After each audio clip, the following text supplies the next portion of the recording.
Eņģelis nevarēja ienākt iekšā.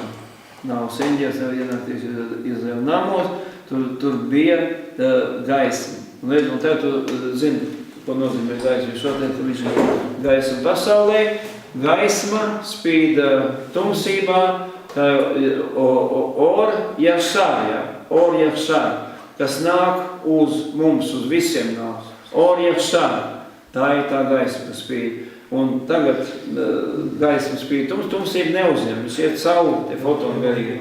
Bet mēs esam tie, kas uzņem. Veidojas tas šķīvis tagad, jā. Tā kā satelīta antena. Mēs runājam par satelīta antenu. Tas satelīta antena, šķīvis, jā, viņš uzņem. Viņš uzņem to gaismu.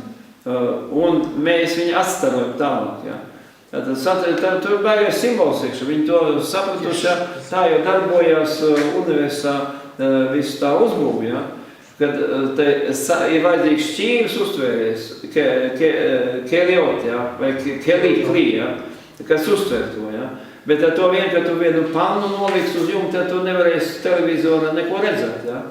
Tur ir vajadzīgs, kas tur vajadzīgi ir galviņa, ja? Uztver galviņu, kas uztver to impulsu, kas nāk no satelīta, ko raida, ja? Un tagad šī galviņa, kas tajā šķīva ir iekšā, ja? Un šitā uztver, un tas aiziet par kabeli uz tavu televizoru. Un kabeli tu redzi to, ko raida no augšā. Un te ir tas iekšā, tevi pašā, ja? Pārējot vēlāk uz to uzbūvi, ja? Svētnīca, ja? Tā ir vissvētākā vieta, ja? Kura uztvēra to, kas nāk no radītāji, uztver kā godīgi, kā slava, kā škina ienāk, kā uguns liesmiņu, uz derības šķirsta vāku, kā porēt, ja? Kā uguns liesmiņš ar diviem herubīmiem. Un šeit viņš bija, to redzēja vienreiz gadā, kad iegāja iekšā augstā priesteri. Viņš to redzēja. Tātad šeit ir raidītājs, ja? Kas raida no augšā. Šeit ir uztvērējs, ja? Šeit ir tā raidītāja galviņa, kas tu uztver. Ja? Tas ir tas garīgais, tas ir tas centrs. Ja? Un tālāk viņš nodod to impulsu uz to ekrānu, uz tā prātas nodod, uz tavu dvēseli, ja, kas sāk funkcionēt tajā frekvencē, kādā tu tagad tu gaismu saņem, un var tālāk parādīt to bildi, ko tu saņem citiem arī. Ja, kad tu skaties televizoru, īpaši satelīts, ja, tieši tā tas notiek. Un tā es to saskatu šajā svētnīcas uzbūvē. Tieši tāda analoga, jo viņi jau neko mākslīgi neizdomā zinātnīgi. Viņi izdomā to, ko jau Dievs ceļo izdomājas Dievs iekšā. Tātad šādājā. Un to vajag apgūt arī, to visu to katru vārda, to būtību, ja?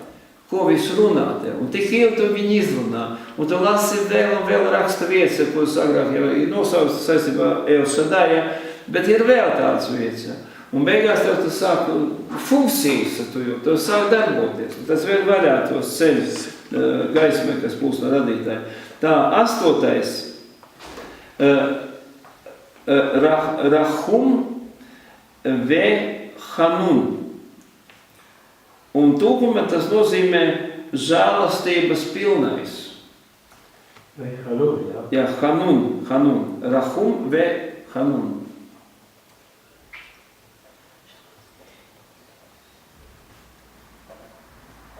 Rahum. Arābiski tas Rahman Rah. Tas ir žēlastības. Žēlsirdības. Žēlastības pilnais, ja, kurš ir žēlsirdīgais. Žēlastības pilnais, kurš ir žēlsirdīgais. Rahum be Hanun.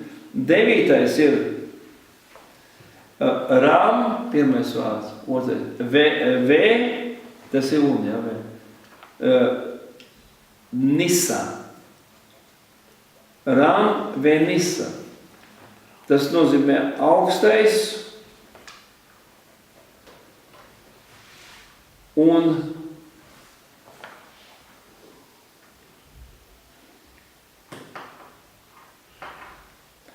paaugstinātais pāri visam. Ram ve Nisa. Avram bija, tas vārds Rām iekšā, virsotņā. Rām. Augstais Venisa. Augstais un paaugstināts pāri visam.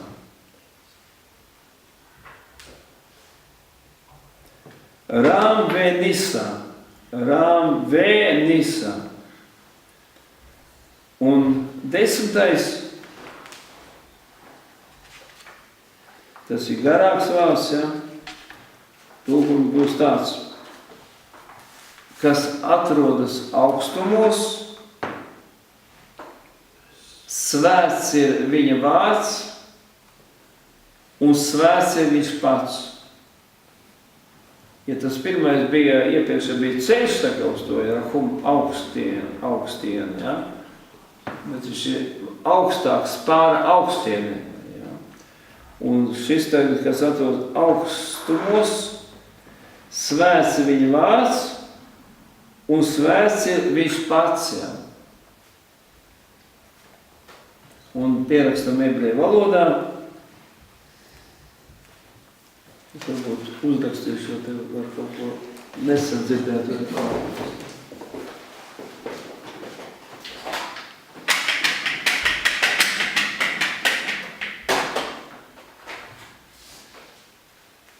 Shochen.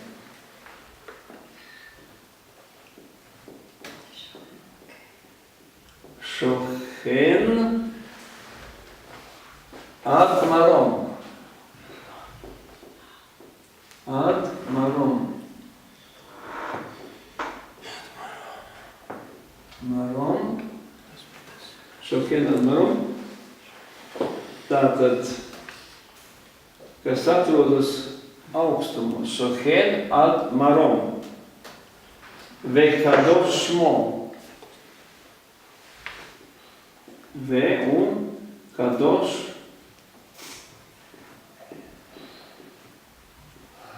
Kadosh Shmo. Vekadosh Shmo. Svēts ir viņa vārds.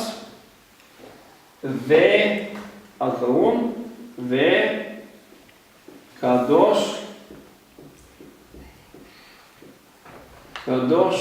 Hu ir, ja? Hu. Shochen ad Marom, kas atrodas augstumos, Ve Kadosh Shmo, svēts ir viņa vārds, Ve Kadosh Hu. Shochen ad Marom, Ve Kadosh Shmo, Ve Kadosh Hu. Un viņš ir svētais, Kadoš. Un viņš teica, topiet svēt, ka esam svēts. Halleluja. Rodās problēmas tad ar mums, ka mēs tā gribam būt kā viņš. Mums arī vienam cilvēkam problēmas. Vīns grib tādas lietas mājās kārtot, neatbilstot Bībelē. Un otrā puse saka, nevar tā. Nevar, mēs esam piederīgi svētajam. Kā tālāk? Tālāk jālūdz, lai saprotu, ka lietas, kuras mēs gribam kārtot, nepareizi, kas ir konfliktā ar radītāju, var nokārtot pareizi. Mēs esam pieraduši pie nepareizām lietām, pie nepareizas attieksmes. Mēs domājam, ka tagad man ir kaut kāds variants, es varu no sevis izstupot, tā man būs izdevīgāk. Bet, ja tu pakļausies Dievam, tam, kas ir svēts, tu nezaudēsi. Tu tieši otrā, tu iegūsi vairāk, jo viņš atvērs tev savējos ceļus. Un tev citreiz ir tev pašā jātiek galā ar to veco, ar to inerci, kā mēs esam kādreiz gājuši. Tas ir stop, to vairs ne. Jaunais, es gribu iet kungs tauciet. Ja? Un tu redzēsi, kā līdz tisinās. Un šos vārdus tātad mēģiniet apgūt, izrunāt, aktivizēt, ja? Jo tajā mēs turpmāk arī runāsim par vienu daļā, mēs zinām, bet ir cits, kur mēs pirmo reizi varbūt pierakstījām, ja? Papildus vēl informācija, kur Bībeles kontekstā tas atrodams. Ja? Un tas darbojās. Viņš tevī sāk kaut ko vērt vaļā, un nevis kaut ko, bet tie ceļi, kas tev ir ielikt iekšā, viņi verās vaļā. Un tā gaisma, kas nāk no radītāja, viņi tev vairāk uz tevi plūst, un tu viņi var atstādot arī ar tā lielāku intensitāti nekā vēl. Nu jā, ja nav kādam iespējams apgūt ivrīt, ja, kādu iemeslu dēļ, tad izrunāt vienkārši to transliterācijā, un tas arī darbosies.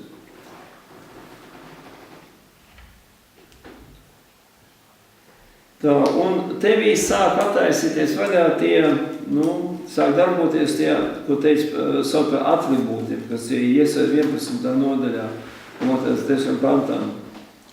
Cilvēks sirdī faktiski ir 32 gudrības ceļi iekšā, jo vārds sirds, lev, viņa hematrija ir 32, lamedi ir 30 un beit būts 2, ja, 32, un jūsu sirdī atradās šie gudrības ceļi.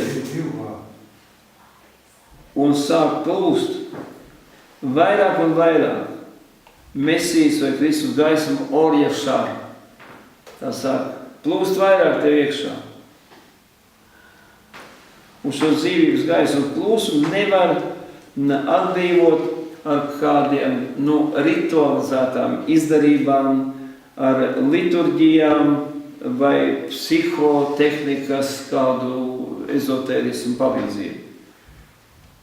Jānonāk pie ļoti dziļas izpratnes un atziņas par to, ka dzīvības gaisma viņa plūst no radītāja, kurš nemitīgi upurē savu pilnību, lai varētu pastāvēt šī nepilnīgā pasaule, kurā viss ir pakļauts destrukcijai un nāvei, un kurā mēs atrodamies iekšā. Lai mēs varētu šodien klausīties, uztvert un šajā iznīcībā, kurā mēs vietā, šo satverto būtību, kas no Dieva mums ieliks iekšā. Jā. Un ja šo mesijā tas viss perfekti darbojas, funkcionē, jo viņš ir pilnīgi tīrs no ego, kas bija miesā atbrīvots, ja, iztukšots, ja, un viņš saka, esam tēvā un tēvs ir manī. Un ja jūs neticat konceptam, kas jums saka, tā tas ir, tad ticiet vismaz darbiem, ko es daru. Tad jābūt ir funkcionālam rezultātam, jābūt ir darbiem. Ja nav darba, tad teorija viņa nedara. Vai kā filozofs saka, tad ir sliktāk ir teorija, kad tas neizpaužās praksē. Jo sliktāk teorija. Un Mesijas upuris Golgātā nav tāds, ko mums vajag vizualizēt savā priekšā kā vienu vīriešu tēvu, kas ir koka krustā piesis, ja? Bet Mesijas upuris Golgātā, viņš organiski ir savienots ar tēva upuri, kurš no savus upurē savu pilnību, lai mēs varētu šeit būt un nonākt pie šīm dziļām atziņām un savu Mesiju atgriezties tur, no kurienes mēs esam nākuši. Un te ir tas no mūžības uz mūžību. Mēs esam no mūžības un mēs ejam atpakaļ uz mūžību, jo nav divas mūžības, ir viena tikai. Un uz šo upuri bija norādīts arī Torā, kur templī vai miškanā, sākumā pārvietojumā, svētīcā, bija jāpienes upuri, ko darīja priesteri vai koheni. Koheni, priesteri koheni. Priesteri ir svētīta tauta un kalpotāji, kas bija levīti, ja, no levīts, viņi nostājās ap ārējā pagalmā, ap upurēmo varu vai bronzas altāri, un viņi dziedāja slavas dziesmu, psalmus viņi dziedāja, esot ap šo upurēmo altāri, ja, kurā tika pienests dzīvnieks, kuram uzliek rokas, ja, viņš tiek tagad nogalināts, atdot grēks viņam, ja, un apkārt skan dziesmas, kohēni dzied psalmus, ja, slavas dziesmas. Tātad dziļa izpratne par to, ko nozīmē upurs. Pagāni upurēja, lai pielabinātos Dievam. Upurēja dzīvnieks, tā krīze palielinās, upurēja jau bērns, upurēja savus tuvākos, to nogalnē upurēja. Tātad nepareizi saprast upurs, jā. Pilnīgi absolūti nepareizi. Jā. Un to arī Abrahamam Dievs parāda, jā. Lai viņš parāda to arī tajā vidē, kur viņš dzīvo, kur upurēja bērns, tad bija normatīvs tālāk. Un kad viņš nes upurim savu dēlu Īzaku, ja, tad viss tā tiek izdarīts, kā tas jādara, altārs un malka, sasies Īzaks, ja, un tagad Dievs saka, stop, man nevajag to. Tad viņš parāda, ka tas tādu upuru izpratni, ja, viņa nav šī gadījumā, vai es vajadzīgi kā pagāns saprot. Un tās upurs, kas būs tālāk vēl, jo Īzaks ir Mesijas prototips, ja, kurš tiek upurēts Golgātā vēlāk, ja? Kad viņš Īzaks reaģē tā kā, Mesija reaģē. Ja tēvs man tā dara tagad, ja? Tad tēvs zina, ko viņš dara, jo viņš ir dievbijīgs, mans tēvs Abrahams. Ja? Viņš zina, ko dara. Viņš neplēšās ārā, viņš nelaužās ārā, ka viņš ierauga, kad ko tad tas dzīvnieks nav jau šeit, ko tu te vecs tagad vai grib nogalidāt, ja? Nē, viņš tā nedara, ja? Viņš ir pazemīgs, viņš iet uz to. Un šeit sastopās tā Morijas kalnā, ja? Kur vēlāk templis bija tas upurs un upurējumā gatavīgi mirt, ja? Un upurētājs. Viņš ir stāv uzticēšanās Elohimam līdz galam, kad pēdējā brīdī viņš aptos.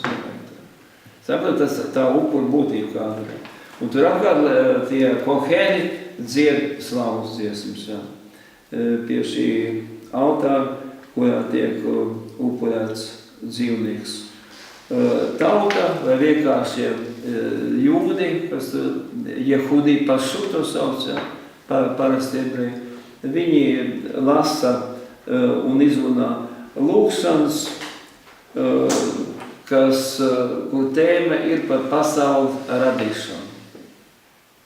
Pasaules radīšanu, ko saucā Mā-Madot, divā Mā-Madot, Mā-Madot lūkšanas. Mā-Madot. Saprotiet, tas, cik tas plašs tagad ir, ja? Cik dziļi izpratni tāda. Kāda bija ebrejiem.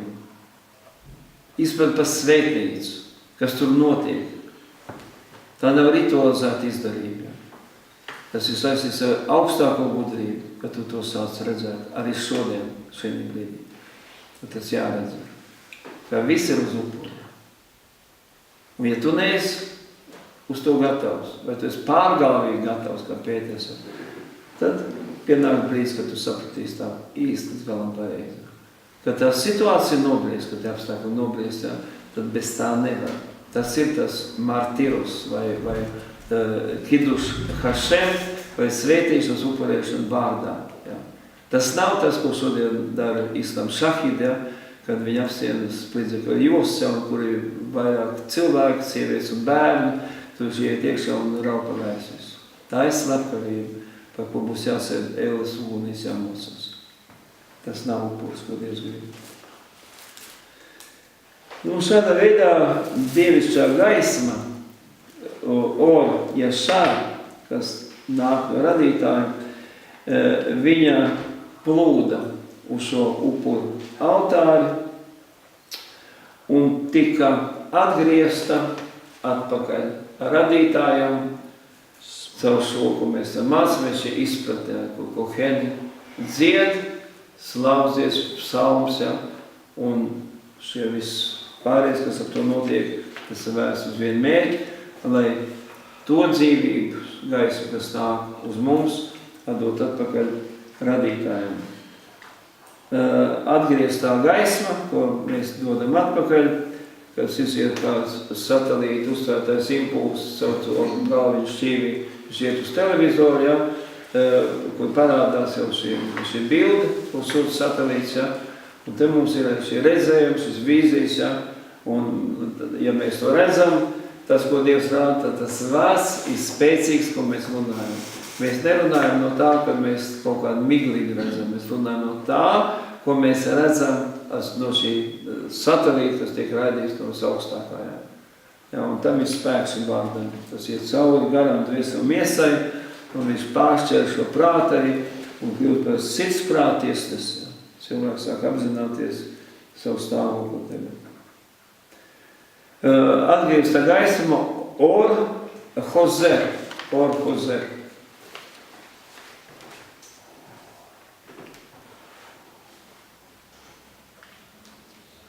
Ja, un viss kalpošanas process, kas bija svētnīcā noteikts ar noteiktu kārtību, ar upuru pienešanu un lūkšanām, viņš bija saistīts ar to, lai atgriezt atpakaļ radītām gaismu.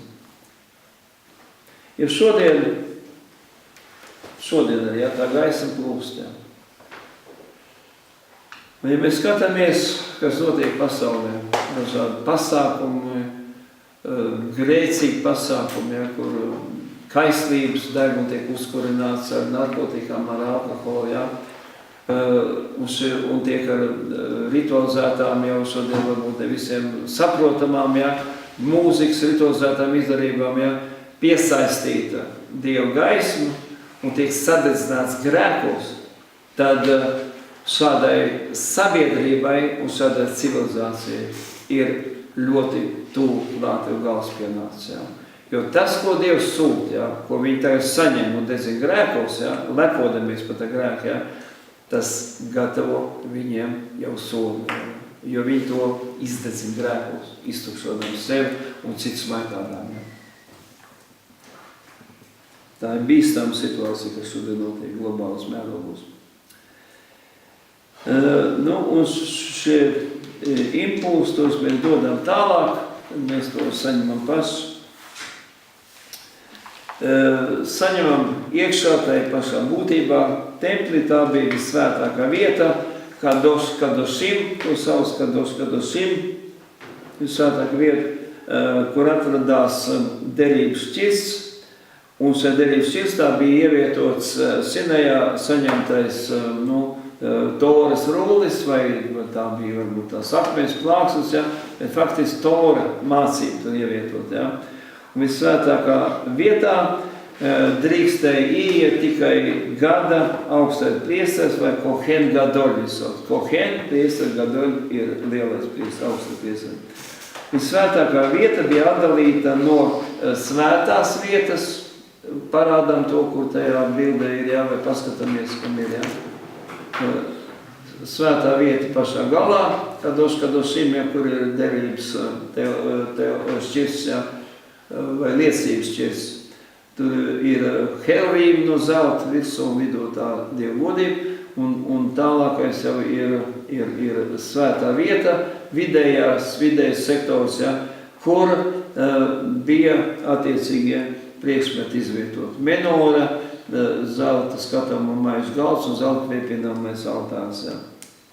Ja, un visvētākā vieta bija atdalīta no svētās vietas, vai ko mēs vēl par zāli, ja, liela būtu par zāli vidējs, tas segments, ja, svētā vieta. Viņa atdalīta par priekškaru, paralhet, kas balstījās uz 4 stabiem, norādījums tetragrammatonu 4 burti. Ja. Tad no visaugstākā sastapšanās ar visaugstāko, kur varēja sastapties tikai gada augstai priesteris, ja, tagad viņš ieiet iekšā svētajā vietā, kur jau saistās ar Elohim, šī gadījumā visspēcīgo, kad mēs runājam vārdu Elohim, tad mēs zinām, ka šeit jau templī vai svētnīcā tā bija zāle vai šī svētā vieta. Tas norādīja uz vissvētāko Dieva vārdu tetragrammatonu, šie 4 stabus, kā balstījās šis paralhet vai priekšskars. Tā vēl jāpiebilst, ka vissvētākā vieta, viņa atradās vienā līmenī, to ebreji uzsver, ja, vienā līmenī ar svēto vietu vai zāli. Un tas norādīja uz to, ka bezgalīgais Dievs radīto pasauli nav teritoriāli sadalījis augstāk zemāk. Jā. Ir, protams, debesis, jā, augstākās gaismas pasauli, ir brīvā radīšanas pasauli, ir tālāk nāk, ja cira formēšanās, un tad ir fiziskā pasaulē. Bet šeit nav teritorijas tā dalījums, un nebija to sauc par Ein Sof, jā. Ein Sof, tā ir norāda, jo tālāk, kur bija jāiet pie arī pagalmā pie vara upurējuma altāra, tur bija jākāp augšā, bet ne pa kāpnēm, tur nebija kāpnes, jā. Tāpēc, kad mūzum bija aizliegts kāpt uz altāra augšā, jā, lai tavs kādam kauns neatklātos. Un te nebija runa, protams, par to fizisko kailumu, jo priesteris mūsu nebija bez biksēm, ja? Bet te bija runa par to, lai tava nepilnība kāda atkal neatklātos, ja? Tavs trūkums, ja? Kas tev ir iekšā. Ja? Tātad šeit bija norādījums uz to. Un izejot no visvētākās vietas, ieeju zālē, mēs tagad ejam tādā pretevizē, nevis to ārē pagalmu, bet no visvētākās vietas zālē iekšā. Ja? Ieejam zālē, kur tagad zāle Gehal, ebreju valoda Gehal, kur atradās no viengabalaina zelta veidota menora vai svečturs. Menoras 7 žuburi, kā mēs jau to esam agrāk jau ievērojuši, simbolizēja 7, redziet šeit, šās sefirots. Ja. Zelta menora, kas atradās zālē, simbolizē 7 sefirots. Zelta menoras viengabalainums, jo viņš bija no viena zelta gabala jāizstiep, kā viņi to izdarīja, to tikai Dievs zina, ar Dievu palīdzību var izdarīt. Ja? Lai vidū vēl to caurumiņu atstāt vai to eļu, kur varēja eļa piepūtināt klāt. Ja? Ja, viengabalainums, tas nozīmē, ka viss ir viens kopējs vesels. Mēs redzam dalīti, bet Dievs to redz visu vienot savā starpā. Ja mēs dzīvojam tajā čaumalā, tajā ārējā matērijā, kas ir sablīvēta gaisma līdz tādai pakāpei, ka viņi ir kā matērija palikusi, ja, tad mēs redzam ļoti daudz pretrunas. Ja. Bet ja mēs no iekšas skatāmies uz to ārējo, tad pretrunas nav, viss ir vienots. Un tāpēc šo viņš mācīja, ka viņš un tēvs, mēs esam viens, ja, un jūs savā starpā esiet viens, protams, ar šo mācību, atklāsu mācību, mēs to sākam saprast, saņemt un dzīvot tajā vienotībā, gar vienotībā citiem brāļiem māsām, kur arī tāpat redz, kā mēs. Šādi bija tā menore, kas bija ievietota zālē, kas saistās ar 7 sefirotām. Zāle vēl bija zelta skatāmo maižu galds, vai kā mēs jau piedāvājumās maizes, ja? Un zelta kvēpināmais altārs. Tie bija 3 tie galvenie priekšmeti lielajā zālē. Vissvētākā vieta, kā es minēju, viņam var iet tikai gada augstais priesteris. Un tad arī Jom Kipur vai tiesas vai soda dienā. Vissvētākā vieta bija saistītā ar galvu, ar smadzenēm, ar mohim. Ja? Un, ja mēs skatījām, to lasījām 1. nodaļa atklāsmes grāmatā, tad Mesiju Johanāns ieraudzīja ar spožu baltu galvu, ar ugunīgām acīm, ar zobeni, kas iziet no viņa mutes. Tad šeit ir norādījums uz svēto vietu, kas ir galvas vieta, kas saistīta ar Dieva smadzenēm, kurās tapa Dieva projekti visi, ja, ko vēlāk viņš realizēja savu vārdu. Un apostūs Jānis to redzēja šai vīzijā atklāsmes grāmatā aprakstīts, ja, kur viņa galva ir gaisa, domas ir tīras, tātad viņa acīs ir uguns, ja, deg, uguns liesums, šeit ir hokma bina, augšais ir ketē, hokma bina, galvas sefirots tās ir. Un tās nav redzams. Jā. Tās faktiski visiem nav pieejams.